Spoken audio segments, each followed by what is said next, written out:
এই ফেস ওয়াশটা ব্যবহার করলে তোমাদের স্কিন যেমনই ভালো হবে সেরকম ঘরোয়া উপকরণ দিয়েও তোমরা ঘরে বানিয়ে নিতে পারবে।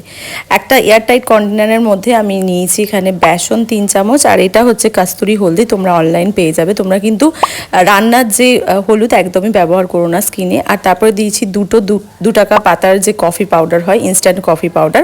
আর তারপরে দিয়েছি মুলতানি মাটি, এটাও আমি অনলাইন থেকে পারচেস করেছি। যদি কারোর লিঙ্ক চাই সেটা আমাকে বলে আমি দিয়ে দেবো। আর এটাকে ভালো করে মিক্স করে নেবো, একদম এয়ারটাইট কন্টেনারে রাখবে। আর তারপরে যেহেতু গরমকাল আর আমার যেহেতু অয়েলি স্কিন, তার জন্য আমি এটা এখন জল দিয়ে ইউজ করি। তোমরা চাইলে এটাকে অ্যাজ এ প্যাক হিসাবেও সপ্তাহে 1 দিন থেকে 2 দিন ইউজ করতে পারো। যাদের ড্রাই স্কিন তারা দুধ দিয়ে করতে পারো, আর যাদের অয়েলি স্কিন তারা আমার মতো কিন্তু টক দই দিয়ে বা জল দিয়ে এটাকে ইউজ করতে পারো। এটা কিন্তু ভীষণ ফলদায়ক একটা জিনিস, আর খুব সহজেই তোমরা চট জলদি ঘরে বানিয়ে নিতে পারবে। আর এরপরে আমি একটুখানি আমার স্কিনে একটু আইস রাব করি, যেহেতু বারবার বলছি আমার অয়েলি স্কিন, আর স্কিন আমার খুব র্যাশ ট্যাশ হয় গরমকালে, তার জন্য। আর স্কিনের সাথে সাথে কিন্তু জল খেতে একদম